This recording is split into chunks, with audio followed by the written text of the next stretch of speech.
first question, which is the most important one, which my wife wanted to know. How much jasmine tea did you had on set? Oh, I had a tremendous amount actually because my hair and makeup process was 2 hours to get Okay. all that on. And there was a member of the hair and makeup team who was obsessed with making tea, and so every morning would make me this lovely, lovely jasmine tea. And so every morning I was there, I'd have at least 2 or 3 cups of it. Mm. So much so to the fact that it almost a little too much that once I got into full costume, I would have to go to the bathroom. And these robes are so long and so, it was a process to get in and out to use the washroom.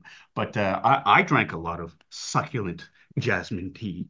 How about you? I didn't drink as much as you, but I like the idea of drinking something succulent. That's nice. I'm a big fan of jasmine tea. That's actually one of my favorites.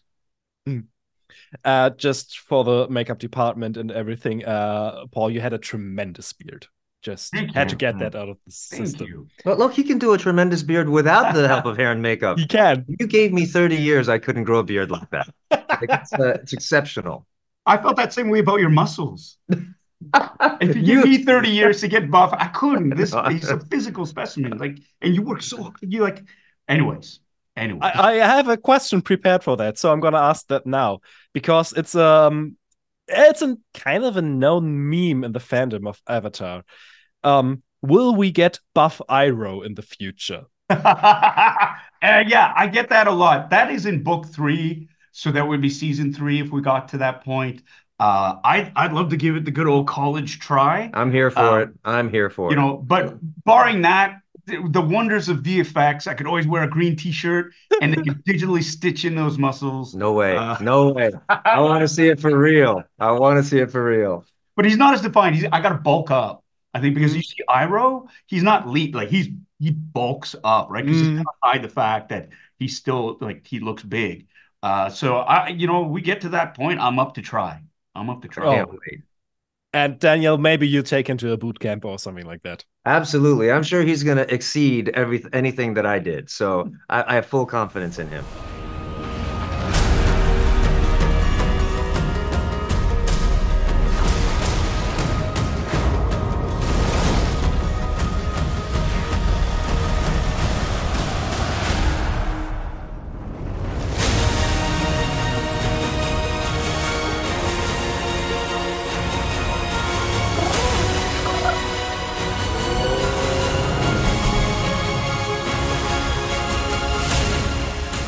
Do you remember the first time you came in contact with Avatar? Daniel, you have a connection with the franchise.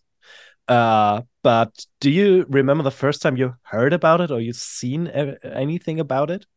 Yeah, it was with my son, through my son. Like he was a young boy at the time, and he loved the series, and so it was something that he asked me to come sit down and watch with him. And as a dad, I wanted to be a part of whatever he was interested in, and so we watched it together, and that was the first time I ever saw Avatar.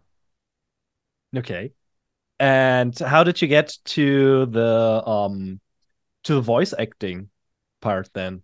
Well, because he was a fan of it, I don't know, maybe it's the dad joke guy in me. Like I always want to make my kids proud as well as my own parents. And so when I knew he was a fan, and they approached me to do the animated show, it was an easy yes. I already knew the world, and to play any kind of character on a show that, I watch with my son, that's a big plus.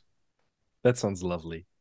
Now, the family of the let's just call them royal firebenders of Ozai and Iroh is I think that's quite true. Yeah, that's fair. it's quite complicated. It kind of reminded me of a recent trend I think I noticed in Hollywood movies to explore generational conflicts in families, like Encanto or Everything Everywhere All at Once. Mhm. Why do you think this topic seems to be a focus in the current era of filmmaking? Hmm. Oh, that's a great question. I think it's because these are stories or these are situations that are still relevant nowadays. That is something that is such a touchstone for a lot of people, not only in real life. This Mhm. generational. I grew up, my parents are immigrants.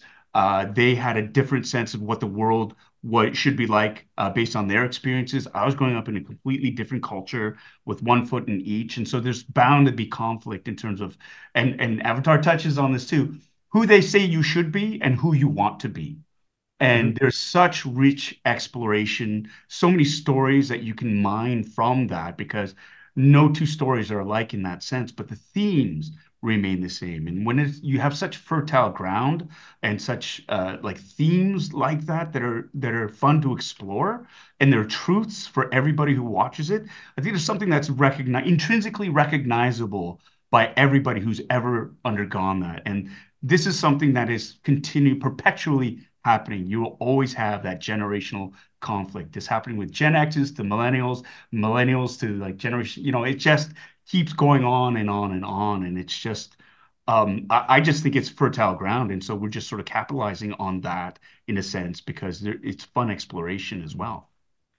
I would also add that, it's really becoming prevalent in today's entertainment because there's so much to watch, and we're in a culture around the world that increasingly focuses on what divides us. Mm. Everyone is looking for ways that we are separate from one another, and it creates this, I don't want to say dialogue, it creates arguments and polarizations. But one of the things that everyone can agree on is family. They've all, had to sit around in America in a Thanksgiving dinner and deal with their parent or their uncle or their children. And, so everyone has a story that they can relate, even a royal family to. And when you think about, I hadn't really thought about it in terms of a royal family, but it's a really good observation because if you think about any royal family throughout history and you just scratch the surface, the politics go deep. Yeah, they do.